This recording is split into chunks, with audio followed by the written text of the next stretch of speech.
This is where it all began. The Battle of Malenia. And long after the battle's end, people still fight wars in the comments section in Instagram. Malenia versus Radahn, a battle that's talked about through history. The majority of everybody seems to be on Radahn's side. No matter how much evidence you put in their face, no matter how many blocks you put there, they still choose to stand by his side. They're so adverse to the truth that I have to keep making these videos. And this will be my longest video yet, because I plan to answer every single question. I may even rehash on some points that I've already made, but if you're watching this on TikTok or Instagram, I advise you, nor do I care if you do, but I advise you to watch these on YouTube, because I have a full series about this topic. I already answered some of the biggest questions and doubts in the fight. So, if you want to take the chance to hear what I have to say, there's a link in my bio, and there will be a link on my story. But I'm not going to play any games, I'm not going to joke around, I'm just going to get down to business. I want to start with rehashing something. Malenia versus Radahn did not end in a draw.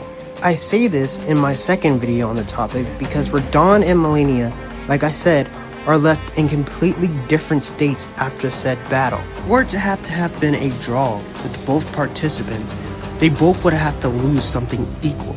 And that's just not what happened. The argument that most people are bringing up is that because Malenia had to be dragged off the field and Radahn was still standing there, it was a draw and nobody won. But the reason why Malenia had to be carried off the field in the first place is not due to Radahn.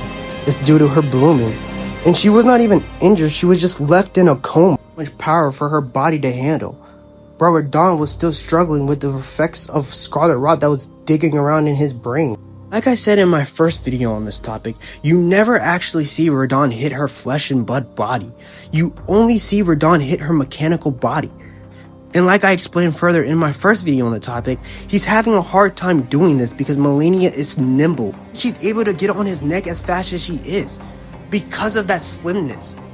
Clearly see how wide this swing from Radahn is. You honestly think Malenia can't actively dodge that if she wanted to? And like I stated before, again, this was before he was even struck in with the scarlet rot to begin with. Still Radahn at full strength and he's still swinging wildly. I remember that Malenia was trained by a blind swordsman that taught her to move in a dancing style of water.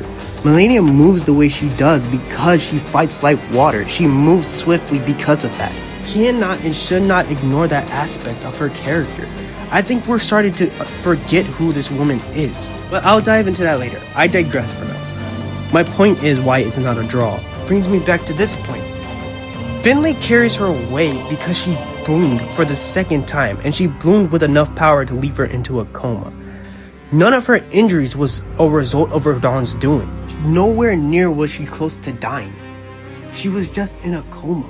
And back at the Halleck tree, she receives a new prosthetic arm and also treatment for her injuries to get back into the proper state. That's why you find her sleeping in the Halleck tree with a brand new prosthetic arm when we clearly see it get destroyed. He's left rotting in a place where no one can find him or treat him. Too big to be carried by anywhere else, so he sits there and rots. Why he's so sluggish when you go to find him. Carrying dead bodies on the ground. Eating off the dead corpses of his friends and his foes with nothing else but his horse. This is why it's not a draw. Cause no, he's not definitively dead, but he is most definitely brain dead. That's why he's growling at the sky like a zombie does. That's why he's eating dead corpses like a zombie does. He has nothing else in his brain. He's literally a walking corpse that you just so happen to finish the misery off of. He's nowhere in a condition to fight Malenia again. While Malenia is back at the Halleck tree receiving treatment for her wounds and receiving a new prosthetic arm and receiving proper sleep. And if you didn't kill Radahn when you did, she definitely could have, because she would have been in a state where she was fully healed and revived to. Oh no, she didn't definitively kill him in the moment right there, but she might as well have, because the state that she left him in is probably worse than death. So no, it's not a draw. Malenia wins because she's in a state where she can fight and kill him again, and Radahn is not. And you gotta think of it on the standpoint of why wasn't anyone able to get to Radahn? I mean, he was out there for years, just rotting all alone in a place, and no one was able to get to him at all. Do you think that it's kind of odd that he was stuck out there all alone with no help from anybody?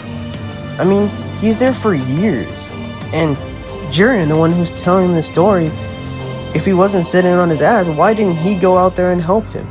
Maybe it's for one of two reasons, I believe.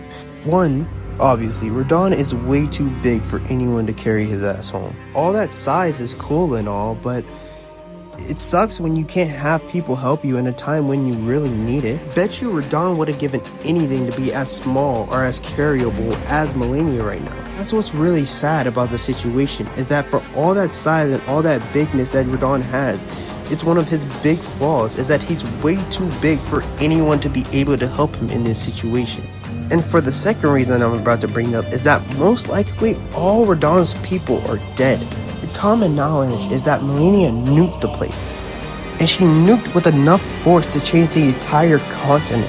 And maybe Radahn was able to tough it out for a few years, but I doubt many of his army members were having that same luck. The Queen Rot Knights don't even have that issue. That's why Finley's able to carry her all the way home in the first place. All the unallied gold around their bodies, they're made to be around Malenia. I mean, shit, they live with her. This is proven by the still stalking around Queen Rot Knights that we find wandering around Caelid. It's by the Scarlet Rot that's literally all around them. They're stepping in it, fighting in it, like it's nothing. Malenia's nuking of Caelid was not a desperate act or a last-ditch effort. She actively cut off Radahn's access to help and support. Anyone after that did try to help him, he was way too hostile for. Too far gone to actually reason and talk with people.